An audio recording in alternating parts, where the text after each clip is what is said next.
When I was just a kid, people used to ask me, "What do you want to be when you grow up?" Now that might seem like a pretty intimidating question for a small child, but I think I had it narrowed down to 3 solid options.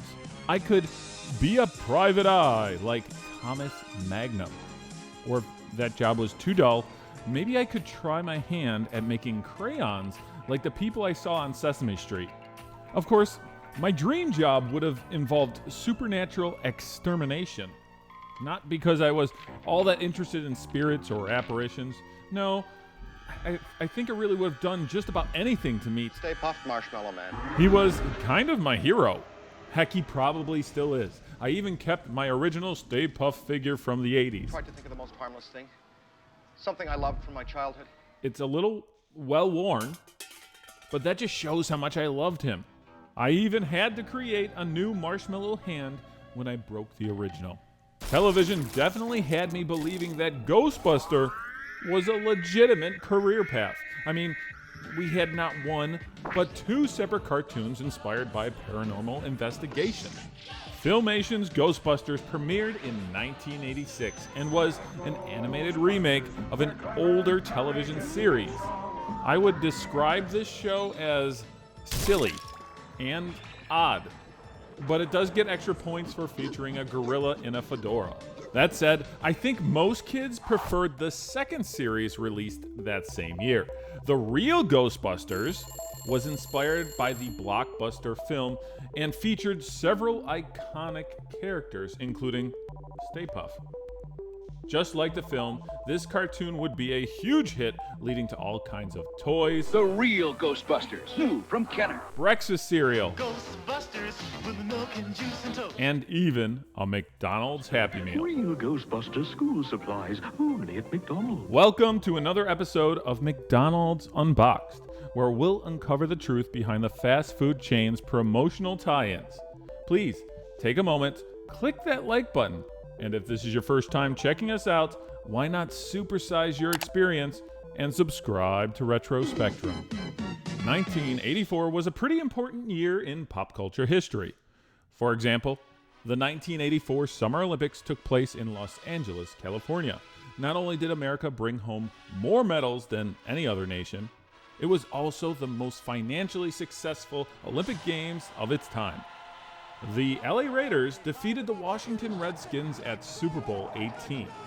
During that event, Apple Computer also dropped that iconic Macintosh personal computer ad. While McDonald's was marketing the new McDLT, a product that allowed customers to keep their burger hot and the lettuce and tomatoes cool, Wendy's was asking an important question to their competitors. Where's the beef? At the time, a movie ticket would cost something like $3, and you had some incredible options, like Indiana Jones and the Temple of Doom. You could also check out the original Terminator, Beverly Hills Cop, The Karate Kid, 16 Candles, Footloose, The Muppets Take Manhattan, or The Never-Ending Story, which turns out only has a runtime of 94 minutes. Kids, we call that false advertising. Warner Brothers released the holiday classic Gremlins in 1984. If you were one of those people who love the marriage of horror and comedy, well, I have one more film I'm sure you'll remember. Hello, Ghostbusters. They're real. You do? You have? They're here.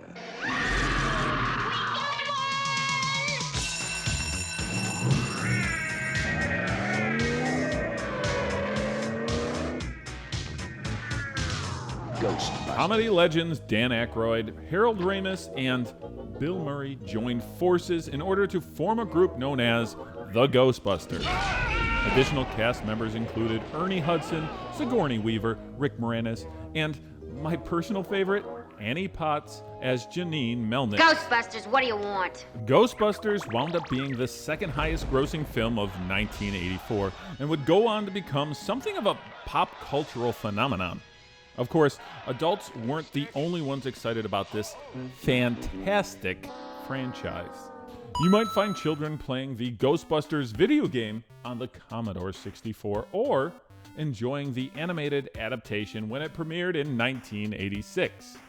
The Real Ghostbusters was the first television show that I was completely obsessed with. Many of your favorite characters return, even if the voices are a bit different.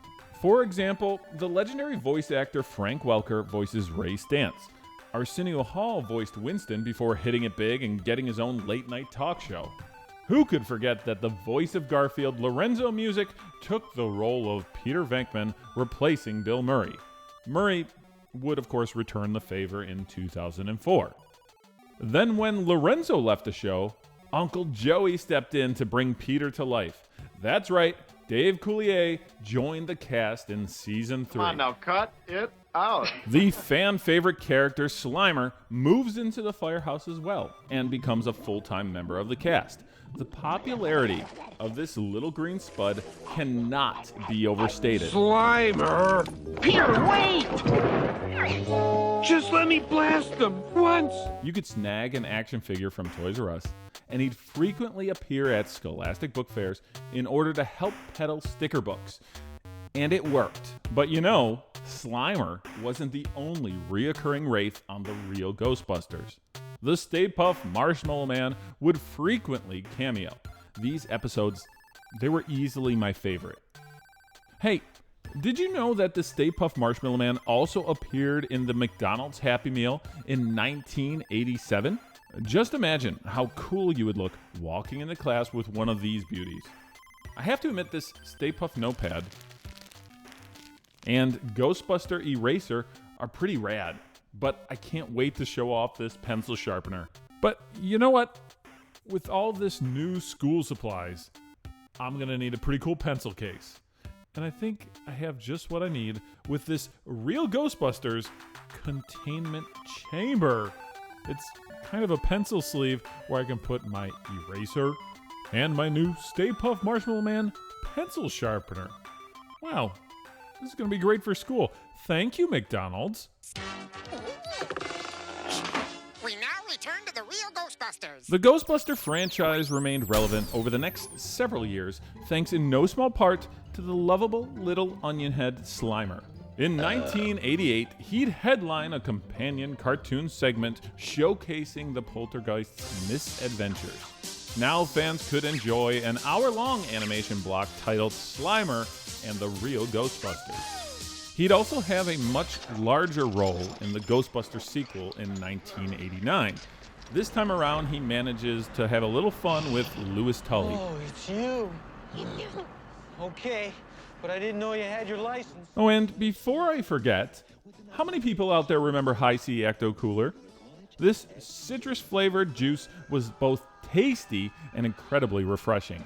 However, I always wondered if the refreshment was meant for ghosts or made of ghosts. Love the name, but it's kind of confusing. Fun fact, did you know that Slimer was not Hi-C's first spectral spokesperson? Casper used to promote Wild Berry and Citrus Cooler back in the 70s. Hi-C Ecto Cooler stuck around well into the 90s. We'd also get 2 more seasons of the Real Ghostbuster cartoon, giving us 7 seasons in total and something like 140 episodes. Even after the television show ended, the Ghostbuster franchise would continue to stick around, and inspired a few more cross-promotional campaigns. Now, I'm sure some of you will be quick to remind me that there was a second Real Ghostbusters Happy Meal at McDonald's, but how many of you remember that KFC had a kids meal celebrating the short-lived Extreme Ghostbusters animated series? More recently, I snagged some of those incredible Ghostbusters dining utensils when I ordered a Wacky Pack at Sonic Drive-Thru. Just check out this Slurpin' Slimer spoon. Just perfect for any of you freaks curious enough to have a ghost's tongue in your mouth. He's an ugly little spud, isn't he? His tongue is the spoon. But if making out with Slimer's not your thing, just check out this PKE meter spoon. Another great addition to set alongside my Marshmallow Man memorabilia. We used to roast Stay Puft marshmallows by the fire at Camp Wakanda. Speaking of Stay Puft, I absolutely loved that Sonic had a Marshmallow Man straw buddy. But in honor of the 1987 Real Ghostbuster Happy Meal, I decided to have him pole dancing on a pencil. We've been going about this all wrong. This Mr. Stay Puft is okay. He's a sailor. He's in New York. Thank you so much for joining us today and experiencing a classic McDonald's Happy Meal, as well as discussing the Real Ghostbusters animated series. Now, I have a few questions for you. Do you remember watching the Real Ghostbusters television show? Also, which member of the Ghostbusters is your favorite? Let us know in the comments section below. And if you enjoyed this video, please drop a like and consider subscribing to Retro Spectrum so you don't miss a single episode of McDonald's Unboxed.